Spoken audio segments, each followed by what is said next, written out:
விஜய் தாவைக்கா கட்சியிலேருந்து விருப்ப மனு வாங்கியிருக்கான். வாப்பா வாங்க போகிறேன்னு சொல்கிறாங்க. ஒரு 10 நாள் வாங்க போகிறேன் அப்படின்னு சொல்கிறாங்க. இங்கே தான் நாங்கள் தாவைக்காவை இது கண்காணித்து கொண்டு இருக்கிறோம். நம்ம தமிழ்நாட்டில் ஊழல் அவ்வளவு மலிவாக போச்சு. எல்லா கட்சிக்காரனும் ஊழல் பண்ணுறான். பாவம் மக்கள் 1000 ரூபாய்க்கு கிடைக்குமா மாதம்னு க்யூவில் காத்துக்கிட்டு நிற்கிறான். ஒவ்வொருத்தரும் 1000 கோடி 10,000 கோடி 50,000 கோடின்னு சுற்றி வளைச்சிக்கிட்டு இருக்கீங்க. அதனால் நாங்கள் எதிர்பார்ப்பது ஊழல் இல்லாத ஒரு மனிதர் வரணும், ஊழல் இல்லாத ஒரு முதலமைச்சர் வரணும், ஊழல் இல்லாத ஒரு கட்சி வரணும். அதைத்தான் நாங்கள் எதிர்பார்க்கிறோம். அதை விஜய் கட்சி செய்வாங்கன்னு ஒரு எதிர்பார்ப்புடன் இருக்கிறோம். இப்போ இது வாங்கியிருக்காங்க விருப்ப மனு. இப்போவும் சொல்கிறேன் விஜய்கிட்ட, தயவு செய்து சீட்டு கேட்குறவங்களுக்கு பணத்தை வாங்கிட்டு கொடுக்காதீங்க. ஊழல் அங்கே தான் ஆரம்பிக்கும். இங்கே இப்போ நேரு பண்ணார பணத்தை வாங்கிட்டு 35 லட்சம் வாங்கிட்டு அந்த உள்ளாட்சி ஊராட்சியில் இருக்கக்கூடிய அவங்கள வேலைக்கு ஆள் எடுத்துருக்காங்க. 35 லட்சம் கொடுத்து வந்த பிடிஓ வந்த உடனே 35 லட்சத்தை சம்பாதிக்கத்தானே பார்ப்பான். அப்போ லஞ்சம் ஊழல் எங்கே ஆரம்பிக்குது? ரெக்ரூட்மெண்ட் உள்ளே வரானே அங்கே ஆரம்பிக்கிறது. அரசு அதிகாரிகளுக்கு அங்கே தான். போலீஸ் எஸ்ஐயா 30 லட்சம் வாங்கிட்டு கொடுத்தீங்கன்னா உள்ளே வந்தால் ஒரு மிகப்பெரிய ஊழல்வாதியாக தான் மாறுவான். நீ தான் வாங்கும்போது அவன் உள்ளே வரும்போதே பணத்தை இது பண்ணுறியா? அப்போ பணம் முதலீடு கொடுத்து தானே வரான். நீ தான் நாட்டை கொள்ளையடிச்சு நாசம் பண்ணிக்கிட்டு இருக்க. வர்றவன்ட்டையும் பணத்தை வாங்கிட்டு உள்ளே விட்டா அவன் அப்புறம் எப்படி ஊழலற்ற இது வரும்? அதனால தான் விஜய்கிட்ட இப்போ எதிர்பார்க்கிறோம். நாங்கள் வச்சு இது பண்ணிகிட்டு இருக்கோம். பணம் வாங்குறாங்களா நிற்கிறவங்ககிட்ட. அடுத்தது பணம் நீங்கள் தான் செலவு பண்ணணும், கட்சிகள் தான் செலவு பண்ணணும். நிற்கிறவன்ட்ட வாங்காதீங்க. வாங்குறீங்கன்னா ஊழல் ஆரம்பிச்சிடலாம். ஒவ்வொரு எம்எல்ஏவும் கை நீட்டுவோம் இது பண்ணுவோம். அதனால் விஜய் ஒரு மாற்று அரசியலை கொடுக்கணும்னு நாங்கள் எதிர்பார்க்கிறோம். அதனால தான் சொல்கிறோம். இதுவரை அவர் வெறும் விருப்ப மனு வாங்கியிருக்காரு. சில பேர் என்ன பண்ணுறாங்க, ஒரு விருப்ப மனுக்கு 1 லட்சம்னு வாங்குகிறாங்க. ஒரு தொகுதியிலேயே 100 பேர் கொடுப்பாங்க. ஸோ 1 கோடி ஆயிடுச்சு. 200 தொகுதினா 200 கோடி வரும். அதை மன்னிச்சிடலாம். ஏன்னு கேட்டிங்கன்னா அது உங்கள் அரசியல் கட்சிக்கு டொனேஷன் அப்போ வச்சுக்கிறீங்க. நான் விருப்பப்பட்டு கொடுக்குறான். ஆளுக்கு என்ன ஒரு லட்சம்னு கொடுப்பான். இல்லை 1 லட்சம் ஒரு இதில் 1 லட்சம் அப்படின்னு கொடுத்தான்னா 100 பேர் போட்டான்னா அவங்களுக்கு 1 கோடி ஆகிடும் ஒரு தொகுதிக்கு. அதாச்சும் நீங்கள் டொனேஷன் ஏற்றுக்கலாம். 4 கோடி 5 கோடி கொடுத்தா தான் சீட்டு கொடுப்பேன், இல்லை 5 கோடி செலவு பண்ணுன்னு சொல்வதாக இருந்தால் விஜயும் அப்போ ஊழல்வாதியாக மாறித்தான் ஆக வேண்டும். இந்த விஷயத்தில் நாங்கள் கண்காணிப்போம். விஜய் அவர்கள் இந்த விஷயத்தில் கரெக்டாக இருக்கணும். நீங்களும் பணம் வாங்கி விட்டார் எல்லோரும் ஊழல் பண்ண நாங்கள் எங்கள் ஆதரவாக கடைசியாக வைப்போம். எங்களுக்கு என்ன, எங்களுக்கு இப்போ போன தடவையே நோட்டாக போடுங்கன்னு 1.5% வந்தது. தாம்பரமுரு தொகுதியில் 35,000 ஓட்டு விழுந்தது நோட்டாவுக்கு. ஏதோ எங்களால் முடிஞ்சதை பண்ணுவோம். ஏன்னா இந்த தடவை பார்த்துக்கிட்டு இருக்கோம். ஒழுங்காக 3 கட்சிகளும் ஒழுங்காக இல்லை, பணத்தை கொடுக்க ஆரம்பிச்சிட்டிங்க, பணத்தை வாங்க ஆரம்பிச்சிட்டிங்கன்னா எங்களுடைய ஆதரவாளர்கள் பூரா நாங்கள் வேறு திசைக்கு திருப்பிடுவோம். ஏன்னா நல்லவர்கள் நிறையா இருக்காங்க நாட்டில். தப்பு நடக்குதுன்னு தெரிஞ்சால் நெற்றிக்கண் குணம் கொண்டவர்கள் நிறைய பேர் இருக்காங்க. அவங்களெல்லாம் திசை திருப்புவோம். அதனால் யார் ஊழல் வராத அளவுக்கு ஆரம்பிக்கிறாங்களோ அவர்களுக்குத்தான் மக்கள் ஓட்டு போடணுங்கிறத நாங்கள் எடுத்து சொல்லுவோம். எத்தனை பேர் கேட்குறாங்களோ கேட்கட்டும். அதனால் விஜயின் ஆரம்பம் எப்படி இருக்கிறது என்பதை நாங்கள் கண்காணித்து கொண்டிருக்கிறோம். பணம் வாங்கினான், அதற்கப்புறம் எங்களுடைய இது ஆதரவும் திசை மாறும் அப்படிங்கிறது தான். எங்களுடைய எந்த ஊழல் கட்சியும் நாங்கள் ஆதரிப்பதாக இல்லை. யாராவது ஊழல் இல்லாத நல்ல ஒரு அரசாங்கத்தை கொடுப்பதற்கு முயற்சி செய்தால் நாங்கள் அவங்களுக்கு ஆதரவு கொடுத்துருவோம். அப்படிங்கிறது விஜய் பண்ணிக்கிட்டு இருக்கிறதுல உங்களுக்கு சொல்கிறேன். நல்ல ஆரம்பத்தை கொடுங்கள், பணம் வாங்காதீங்க அப்படிங்கிறது அடுத்த கட்ட கருத்து. ஜனநாயகன் படம் வழக்க வாபஸ் வாங்கிறதா முடிவெடுத்திருப்பதாக செய்தி வந்திருக்கிறது. இது தயாரிப்பாளர்கள் வட்டத்தில் அவங்க எடுத்த முடிவு. விஜய் எடுக்கலை, அவங்க வாபஸ் வாங்குகிறாங்க வழக்கையே. அதாவது தனி நீதிபதிகிட்ட இதை போய் இந்த வழக்கை விசாரிக்க சொல்லியிருக்காங்க. இவங்க பெஞ்சு, உயர் நீதிமன்ற தலைமை நீதிபதி பெஞ்ச் தனி நீதிபதி. அவங்க சொன்னாங்கன்னா மறுநாள் காலையில் 10:30 மணிக்கே அவங்க மெமோ போட்டு கொண்டு வந்திருக்கணும். அவங்க தாமதித்தாங்க. அப்போவே நான் நினச்சேன் ஏதோ நடக்க போகுதுன்னு. இப்போ வந்துட்டு மறுபடியும் தணிக்கை குழுவையே அணுகுவதாக முடிவெடுத்து வழக்கை வாபஸ் பெறப்போவதாக செய்தி வந்திருக்கிறது. அது எந்த அளவுக்கு உண்மைன்னு தெரியல. ஒருவேளை இந்த செய்தி உண்மையாக இருந்தால் விஜய் படம் வந்து எலெக்ஷனுக்கு முன்னாடி வர்றதை மறந்துடுங்க. இதில் தான் சதித்திட்டம் இருக்குதுன்னு நாங்கள் சொல்லிக்கிட்டு இருக்கோம்ல. இதில் உதயநிதி உள்ளே வந்து பாஜகவையே கையில் போட்டு, பாஜக மந்திரி எல்லாம் கையில் போட்டு இந்த படத்தை சதி செஞ்சு நிறுத்துகிறாங்க. சதி செய்வதில் இவர்கள் மன்னர்கள். ஏற்கனவே எம்ஜிஆர் அதை அனுபவிச்சிருக்காரு. ஆனால் எம்ஜிஆர் என்ன பண்ணாருன்னா, விவரமாக இவங்களை பற்றி தெரியும். கரெக்டாக நெகட்டிவ் இங்கே வச்சா கொளுத்திடுவாங்கன்னு தெரிஞ்சு பாம்பேக்கு போய் பாம்பேயில் இருக்கும் பிரபல ஹீரோக்கள்லாம் எம்ஜிஆருக்கு ஃபுல்லாக சப்போர்ட் பண்ணி ரகசியமாக அங்கேயே கலர் ப்ராசஸிங் செஞ்சு விமானத்தில் கொண்டு வந்தார். அது இதெல்லாம் சென்சார்லாம் பக்காவாக வாங்கிட்டு உள்ளே வந்தார். இவங்களுக்கு இவரை பற்றி நல்லா தெரியலை, திமுக அவங்கள பற்றி. அதுவும் உதயநிதி அப்படியே அவங்க தாத்தாவை உரிச்சு வச்சுருக்கா. தாத்தா என்ன செஞ்ச அத்தனை வேலையும் ரகசியமாக செஞ்சுட்டு எனக்கு சம்மந்தம் இல்லை அப்படிம்பாரு. அதனால் இன்றைக்கி இந்த சூழ்நிலையில் வழக்கையும் வாபஸ் வாங்கிட்டிங்கன்னா இந்த கூட்டம் எலெக்ஷனுக்கு முன்னாடி இந்த படத்தை ரிலீஸ் பண்ண விட மாட்டாங்க. அதனால் வழக்கு வாபஸ் பண்ணிட்டிங்கன்னா தேர்தலுக்கு பிறகு தான் ஜனநாயகன் வெளியில் வரும். அது வந்து இந்த கூட்டம் சதி திட்டம் தீட்டும். இந்த கூட்டம் சும்மா விடாது அப்படிங்கிறது ஜனநாயகன் படக்குழுவுக்கு எங்களுடைய ஆழ்ந்த அனுதாபங்கள். வழக்கையை நடத்துங்கள். வழக்கில் என்ன வருதா? வழக்கில் வந்து தேர்தலுக்கு அப்புறம் தான் வருதுன்னா ஏற்றுக்கொள்ளுங்கள். இவர்களை நம்பாதீர்கள். இவர்கள் சதி திட்டம் தீட்டுபவர்கள். ரெண்டு பக்கமும் பாஜகவும் திமுகவும் இந்த விஷயத்தில் ஒன்றா சேர்ந்துட்டாங்க.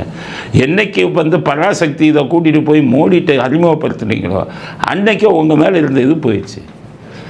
மோடிட்ட போய் அந்த குரூப் பண்ணலாமா? மத்திய அரசாங்கத்துக்கு எதிராக எடுக்கப்பட்ட படம் அது. இந்தியை படிக்கக்கூடாதுன்னு சொன்ன படம். அந்த படத்தை ஒரு சாதனை படமாக எடுத்துகிட்டு பிஜேபி மந்திரி பொங்கல் விழா வச்சு இவங்களெல்லாம் கூப்பிட்டு விழாவில் கலந்துக்கிட்டு மோடிட்ட போய் இது பண்ணிங்கன்னா, அறிமுகம் செஞ்சிங்கன்னா, உங்களுக்கு கட்சியை பற்றி கவலை இல்லை, கொள்கையை பற்றி கவலை இல்லை, உங்கள் சுயநலம் அதுதான். அவர் எங்கே உங்களை இது பண்ணுறது?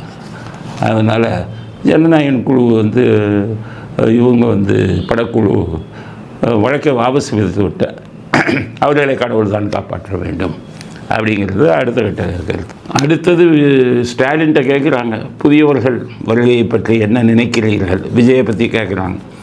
அவர் என்ன சொல்லிட்டார், நாங்கள் யாரையுமே எதிரியாக நினைக்கல. உங்கள் அப்பா காலத்துலேருந்து இப்படி தான் சொல்லுவாங்க.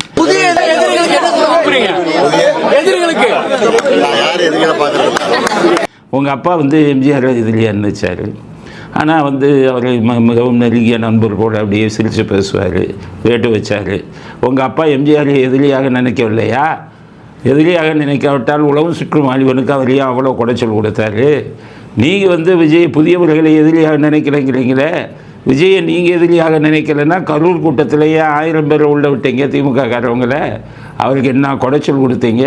அவங்கள எதிரியாக நினைக்க கண்டு தானே கொடுத்தீங்க. இப்போ ஜனநாயகன் ரிலீஸுக்கு எவ்வளோ குடைச்சல் கொடுத்துக்கிட்டு இருக்கீங்க உதயநிதி வச்ச ரகசியமாக.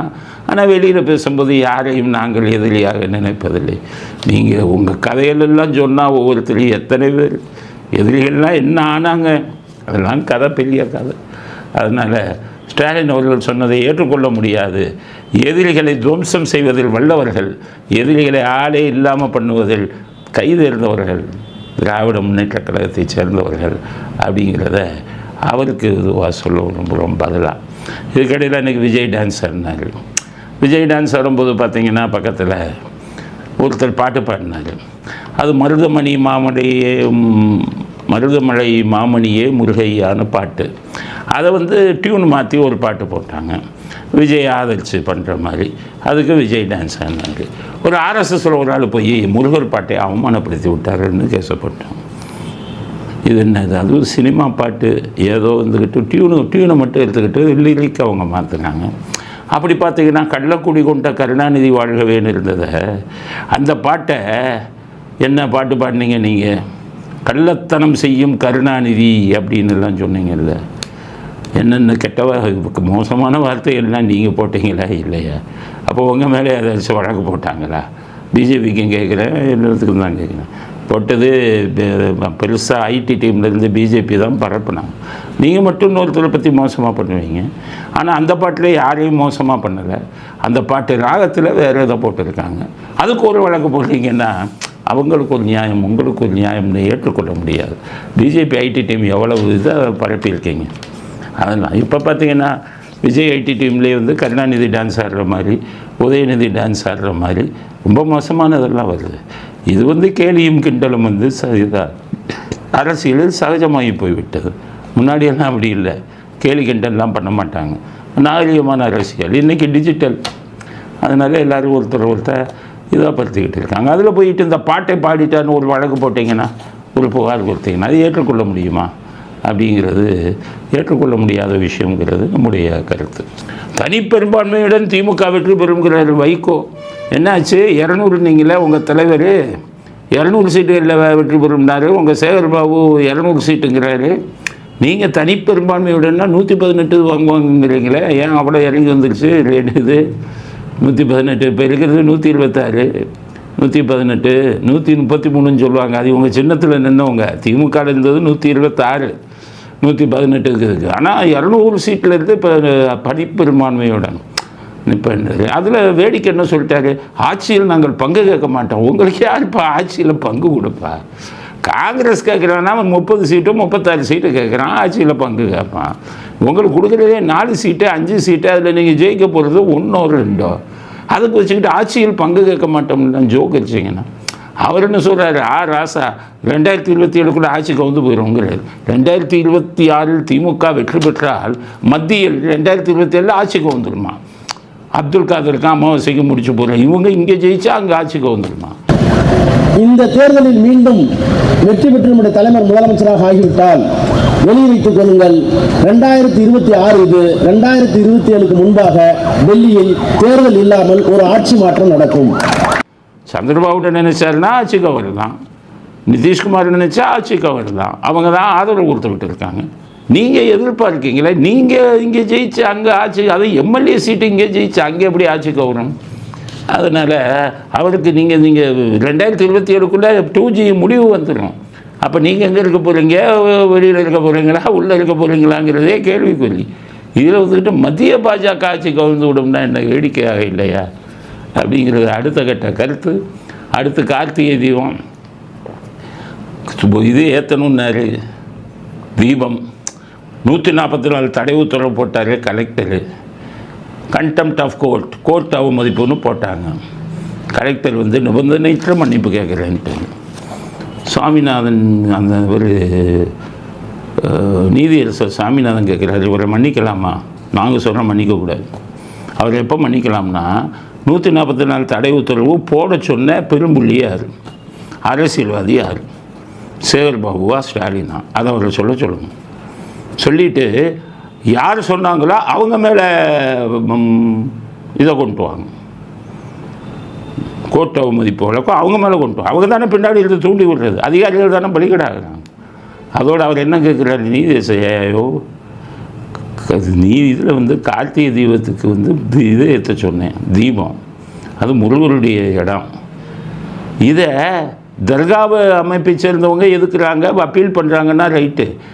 உங்கள் ஹெச்ஆர்என்சி இந்து அறநிலையத்துறை அதிகாரிகளே அப்பீல் பண்ணுறாங்கன்னா இது என்னையா கேவலம்னு காரித்து போகிறார். என்ன ஒரு அரசாங்கம்? இந்து அறநிலையத்துறை வச்சுக்கிட்டு கையில் அங்கே திருப்பரங்குன்றத்தில் தீபம் ஏற்றுனதுக்கு நான் அப்பீல் பண்ணணும்னு அந்த அதிகாரிகளே சொல்கிறான். நான் அவனெல்லாம் அதிகாரியை வச்சுருக்கலாமா?